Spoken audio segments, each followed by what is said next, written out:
September 1788. The Austrian Empire had assembled one of the largest armies in Europe. Over 100,000 soldiers camped near the small town of Karansebes, preparing for battle against the Ottoman Turks. But the enemy they would face that night was themselves. A group of Austrian hussars crossed the Timish River on a scouting mission. Their orders were simple: find the Ottoman army before it found them. But instead of Turks, they found something far more dangerous: a group of Romanian villagers selling schnapps. The hussars bought barrels of schnapps and began drinking heavily. Within hours, the scouting mission had turned into a full-blown party on the riverbank. Discipline vanished. And that's when everything went wrong. A regiment of infantry soldiers arrived and demanded a share of the alcohol. The hussars refused. Tempers flared. A fight broke out between the two groups. And then, a single gunshot rang out into the darkness. That one shot changed everything. In the darkness and confusion, panicked soldiers began screaming a single word that would seal the fate of thousands. "Tursi! Tursi!" The Turks are coming. Mass hysteria swept through the camp like wildfire. Thousands of soldiers who had been sleeping peacefully were jolted awake by screams of a Turkish attack.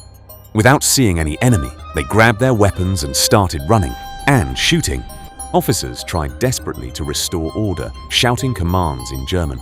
But the Austrian army was a patchwork of nationalities: Hungarians, Czechs, Romanians, Italians, most of whom didn't speak German. The commands only added to the confusion. What happened next was beyond catastrophic.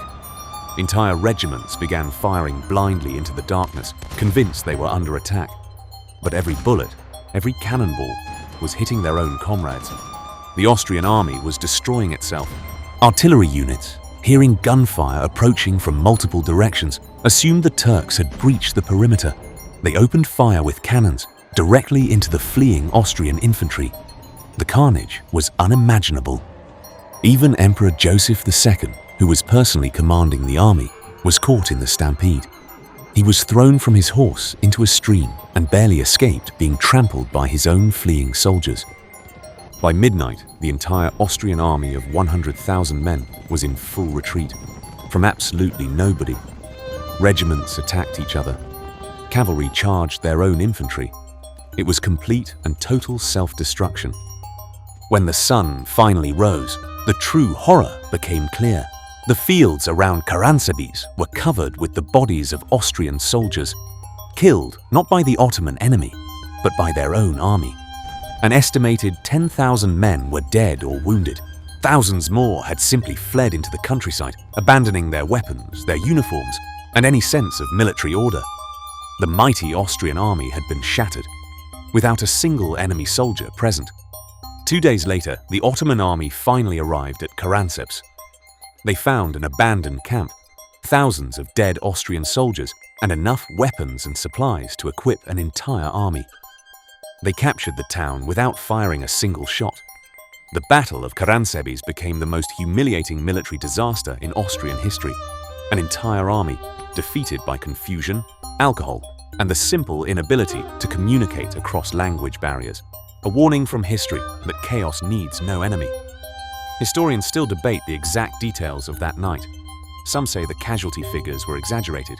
Others believe the truth was even worse than the official reports.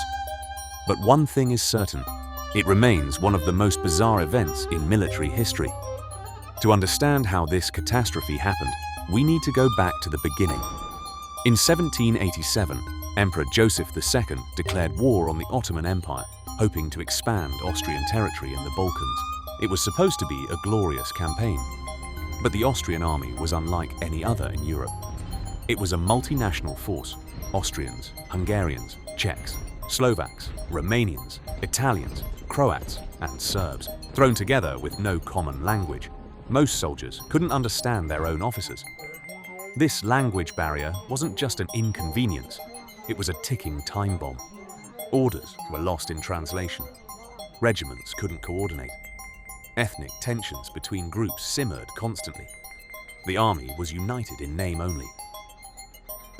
By September 1788, morale had collapsed. The army had been marching for months without a major battle.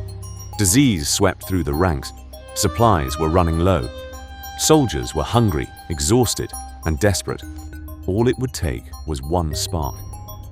That spark came on the night of September 21st, 1788, near the small Transylvanian town of Karansebes.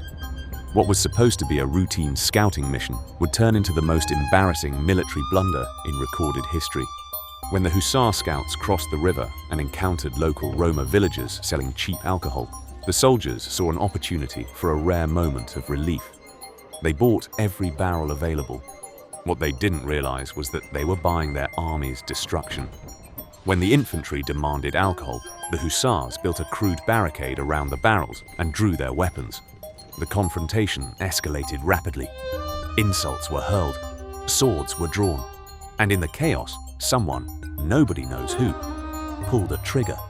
Some accounts say the infantry soldiers, furious at being denied schnapps, deliberately screamed, "Turks! The Turks are here!"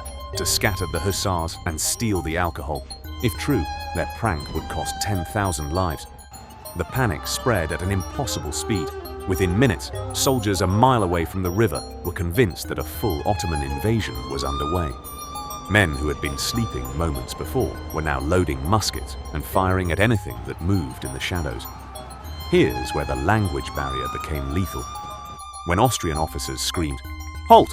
in German, Hungarian and Romanian soldiers, who didn't speak German, thought they were hearing "Allah," an Ottoman battle cry.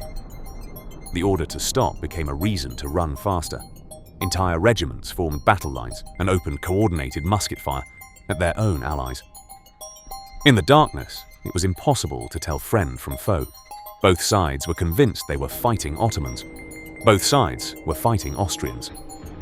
Emperor Joseph II watched in horror as his army tore itself apart. He tried to rally his personal guard, but it was hopeless. When a cavalry charge came thundering toward his position, his bodyguards had no choice but to drag him away. The fighting lasted through the entire night. When dawn finally broke and soldiers could see clearly, the terrible truth was revealed. There were no Turks.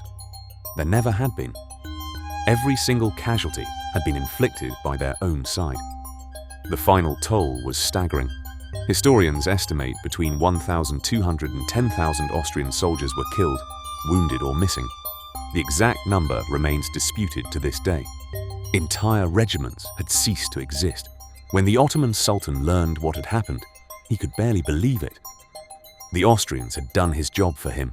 His army marched on Karansebes unopposed and captured the town and the surrounding region without a fight. The Battle of Karánsebes stands as perhaps the greatest self-inflicted military disaster in history. A cautionary tale about what happens when communication breaks down, when fear replaces reason, and when an army becomes its own worst enemy. Some historians question whether the battle truly happened as described, calling it partially legend. But the Austrian defeat at Karansebes is documented in military records, and whether the casualty numbers were 1,000 or 10,000, the lesson remains the same. The real enemy that night wasn't the Ottoman Empire. It was chaos, miscommunication, panic, and the terrifying speed at which fear can turn an organized force into a self-destructing mob. If you enjoyed this story, subscribe, because history is full of stories even stranger than this one.